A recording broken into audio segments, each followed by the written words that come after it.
அதாவது இந்த பில்டப் கொடுக்கறதுன்னு சொல்லுவாங்க. அது மாதிரி ரொம்ப நாளா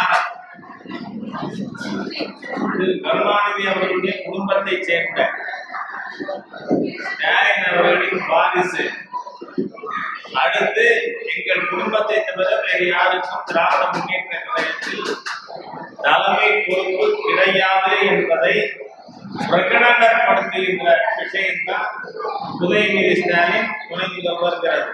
இதுல இருந்து என்ன தெரியுது? திமுகவுக்கு 70 வருஷம் 60 வருஷம் பணியாற்றியவர்களுக்கு அங்க தலைமை பொறுப்பு இடம் கிடையாது அப்படிங்கிறது நிரூபிக்கப்பட்டிருக்கு. அதை டிக்ளேர் பண்றதுக்காக தான் இன்னைக்கு உதயநிதி ஸ்டாலின் துணை முதல்வர்கிறது. ஏன்னா ஆப்ஷன்ஸை க்ளோஸ் பண்ணணும். இனி திமுக கருணாநிதி குடும்பத்துக்கு வெளியில தலைமைக்கு யாருக்கும் வாய்ப்பு இல்லை அப்படிங்கிறத சொல்றதுக்கான அறிவிப்பு தான் இன்னைக்கு உதயநிதி ஸ்டாலின் துணை முதல்வர்னு அறிவிச்சிருக்கிறது. அதோட மட்டும் இல்லாம கண்டென்ட்ல மாற்றம் இல்லைன்னா லேபிள்ல என்ன பிரயோஜனம் இருக்கு?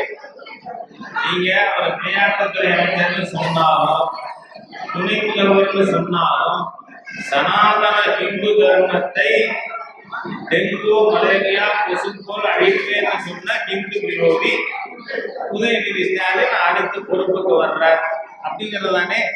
அதுல என்ன மாற்றம் இருக்கு?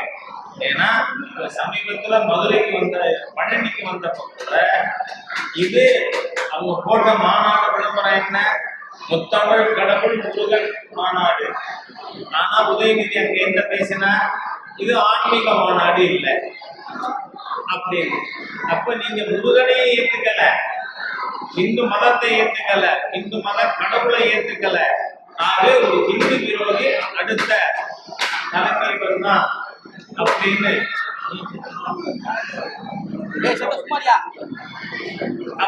அறிவிக்கிறதுக்கா இருக்கிறதுல என்ன முக்கியத்துவம் இருக்கு?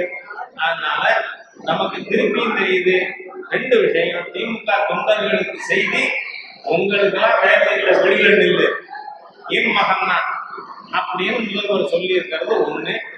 ரெண்டாவது, இந்துக்களுக்கு இந்து விரோதிக்கு தான் இங்கே பொறுப்பை ஒழிய அந்த என்னோட நண்பருக்கு என்ன அடிக்கடி பெருமாள் கோயிலுக்கு போவாரு ஸ்ரீரங்கத்துக்கு, வந்து அவருக்கு முக்கியத்துவம் இருக்கா? இல்லையே.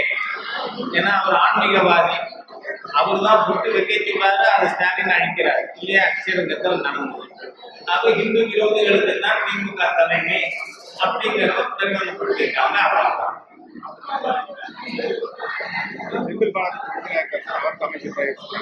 செந்தில் பாலாஜி என்ன ஆயிருக்கார்? இல்ல, செந்தில் பாலாஜி என்ன ஆயிருக்கார்? கண்டிஷனல் பெயில்ல வெளில வந்திருக்கார். வழக்கு நடக்கும்ல, வழக்கின் இறுதியில் ஏன்னா அவரே ஒப்புக்கொண்டிருக்கார். கன்ஃபெஷன் ஸ்டேட்மெண்ட், நான் வேலைக்கு பணம் கேஷ் ஃபார் ஜாப் வாங்கினேன்னு சொல்லியிருக்கார். ஆகவே நான் பணம் பெற்றுக்கொண்டு வேலை கொடுத்தேன் என்று ஒப்புதல் வாக்குமூலம் அளித்திருக்கின்ற ஒருவர் நீதிமன்றத்தால் தண்டிக்கப்படுவாரா இல்லையா? நிச்சயமா தண்டிக்கப்படுவார். அதனால இப்ப இருக்கிற இடைக்காலத்துல கொஞ்ச நாளைக்கு ஜெயில் காத்து வேணாம், வெளிக்காத்து சுவாசிச்சு கட்டணும்னு விட்டுருக்காங்க. அதுல செலிப்ரேட் பண்றதுக்கு என்ன இருக்கு? கொண்டாட என்ன இருக்கு? இப்போ அவர் விசாரணையில இருக்கார். விசாரணை கைதியா உள்ள லாபம்ல இருக்கார். அவ்வளவுதான்.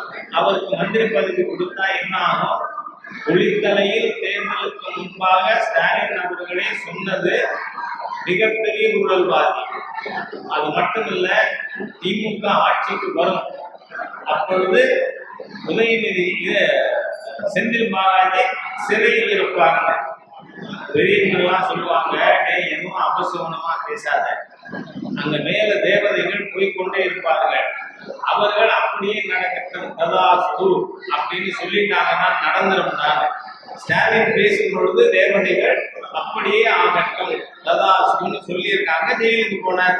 அப்ப ஜெயில இருக்கிறவரை இவரே துரோகின் அவர தியாகின்னு இவர் சொன்னார். அன்னைக்கு என்னவா இன்னைக்கு என்னவான்னு கேட்கிறோம். அதிமுக அமைச்சர் வந்து தொடர்ச்சியா வந்து திமுகவின் பாஜக பி டீம் வந்து திமுக குற்றச்சாட்டு வைக்கிறாங்க. பாருங்களேன், எங்களுக்கு பி டீம் யாரும் வேண்டாம்னு நாங்க ஓப்பனா சொல்றோம். அது அதிமுகவும் இருக்க வேண்டாம், திமுகவும் இருக்க வேண்டாம். நாமளே பிஜேபியில ஒரே டீம் ஓடிட்டு இருக்கான். அதனால இவங்க ஒருத்தர் போட்டி போட்டு நீ பி டீம் நான் பி டீம் சொல்லிக்கிட்டா அதுக்கு நாங்க பதில் சொல்ல முடியுமா? தேவை. தமிழ்நாட்டில் சமீப காலமா அதிகரித்து என்கவுண்டரை பத்தி உங்களுக்கு கருத்து இருக்கு? அதாவது சமீப காலமா என்கவுண்டர் மட்டும் அதிகரிக்கல, கஸ்டோடியல் டெத்தும் கூடுது.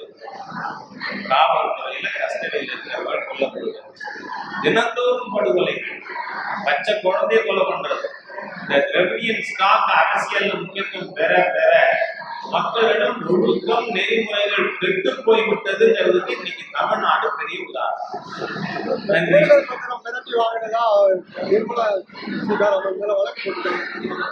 சார், இதெல்லாம் பாசிங் பாதகம் செய்பவரை கண்டால் நாம் பயங்கொள்ளலாகாது பாப்பா, மோதி மிதித்து விடு பாப்பா, அவர் முகத்தில் உமிழ்ந்து விடு பாப்பா.